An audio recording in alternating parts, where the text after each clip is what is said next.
Bururi-ini wa UK ni Raila Odinga na gikaro na kiria aracokagia ciuria cia aria marekinyitie gikaro-ini kiu. Raila Odinga akiuga ndakanyita itemi hindi ya githurano gia gucokerwo na gutitia kamiti ya githurano kwanga gukinyiriria mogaruku maria arenda. Is there democracy in Kenya?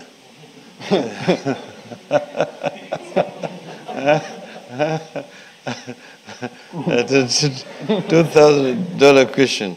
Raila akiuga demokrasi ni hotomete gitaro-ini kia Afrika kuona ati ithurano ikoretwo ikirikana kwagira kumana na kwaga ngahihano ti waraganu. And what has become the vogue is that elections are held as a ritual which must be won by the incumbent at all costs.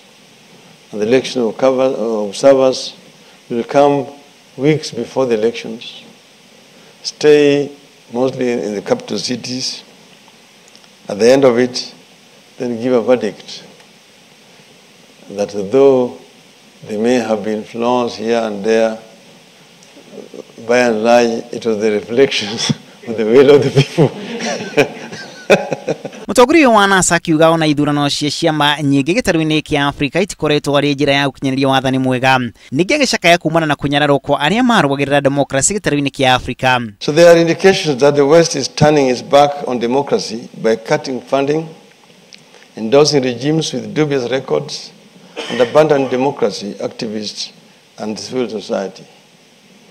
In those days of Cold War, this was the case. The West was more obsessed with the war against communism.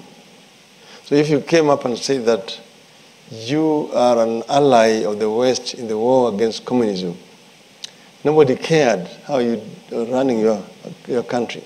Raila ari bururi-ini wa UK thutha wa kwanira kwiyeheria hitahitano-ini ya president githurano kiria kirariirio tariki 26 mweri uyu. This is the growth which is now beginning to again slide back. This is because there have been also the societies became more open and more attractive to FDIs. A number of the private companies came and invested on the continent. But then corruption is now on the increase, which of course scares away investors from the continent. Merino yukite already NASA ikoretwo githangania mirurungano gutindikiriria mogaruku kamiti-ini ya githurano IEBC. I too find your view